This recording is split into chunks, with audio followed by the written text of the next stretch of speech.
የሚሳሳላት ሁሉ ፈተና ውስጥ እያለው በጣም የሚወዳት እንደ አይኔ ብሌን የምጠነቀቅላት በጣም የሚሳሳላት ታናሽ እህቴ ነበረች። የኔን ጃኬት ትለብሳለች፣ የኔን ሹራብ ትለብሳለች። በቃ እኔ የሚያደርገውን ነገር ነው የምትለብሰው። በጣም ነው የምወዳት፣ በጣም ነው በቃ ጥሩ ቦታ የሚሰጣት። እሷን በጣም ትወደኛለች። ቤተሰቤ በጣም በቃ ሁሉም ነው የምንወዳትና አንድ ቀን የሆነች የሻይ ቡና ብር ማዘር ሰታኝ፣ ያችን ሻይ ቡና ብር ይዤ የሆነ ሆቴል ላይ ቁጭ አልኩና ደወለች እኔ ጋር። ማሙሽ ነው የምትለኝ። ማሙሽ እንዴት ነህ ስትለኝ ደህና ነኝ አልኳት። ልብስ የለኝም እኮ ለምን አትገዛኝም አለች።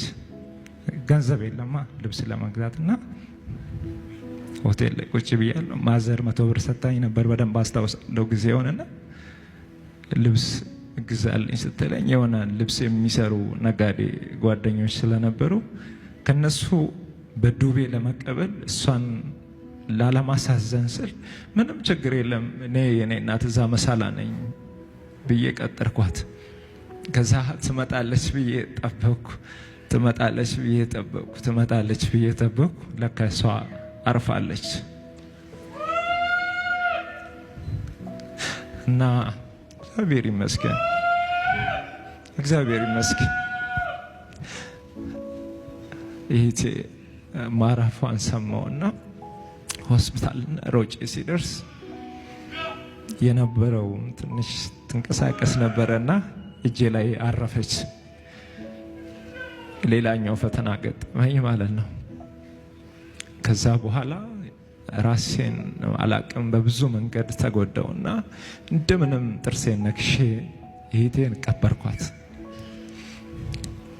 እግዚአብሔርን ግን እንዲህ አልኩት፣ እህቴ ስትሞት በልብ መምታማ ነበር የሞተችው። ወንድሜ እዚህ ያለ ወንድሜ ነጋዴ ነው፣ ብር ያለው ሰው ነው።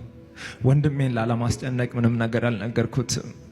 አባቴ ገንዘብ ያለው ሰው ነው፣ በደንብ የሚታወቅ አባስ ነው ያለኝ። ወንድሞች ያለኝ በብዙ የተባረኩ፣ እነሱን ላለማስጨነቅ የእሷን ህመም እኔ ተሸክሜ ነበር እና በልብ ህመም ምክንያት እንደታመመች ነግራኝ ነበር።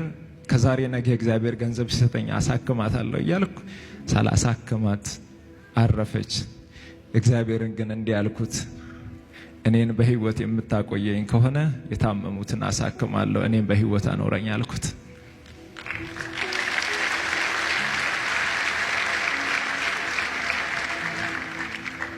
አንድ ግን ከኔ ያልተላቀቀ ከባድ ፈተና ነበር። በዛ ሁሉ መሃል ማጣት፣ አንገት መድፋት፣ ብቸኝነት፣ መራብ፣ መጠማት፣ መከፋት ከኔ ያልተለየም። ያ ሁሉ ፈተና ሲገጥመኝ ሁሉን ነገር ከጨረስኩ በኋላ አሁንም ለመመለስ በሰው ፊት መውጣት አልችልም። ኪሴ ባዶ ነው፣ ቤቴ ባዶ ነው፣ ህይወቴ ባዶ ነው። እግዚአብሔርን እንዲህ ማለት ጀመርኩት፣ ትላንት የሰጠኸኝ አንተ ነህ፣ ትላንት የባረከኝ አንተ ነህ። ሲሄድም እያየህ ነው፣ በነገር ሁሉ አንተ ትክክል ነህ። ከዚህ በኋላ አንድ ነገር ልለምን፣ አንድ ነገር ልጠይቅ። እግዚአብሔር አምላክ ሆይ በሰጭነት በረከት ባርከኝ። እግዚአብሔር ሆይ ኪሴ ሙሉ ይሁን፣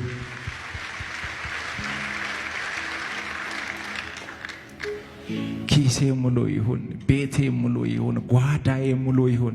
አሁን ባርከኝ። ካልባረከኝ አልለቅህም፣ ካልባረከኝ አልለቅህም። አንገት በደፋውበት ምድር አንገቴን ቀና ልታደርግ የምትችል አንተ ነህ።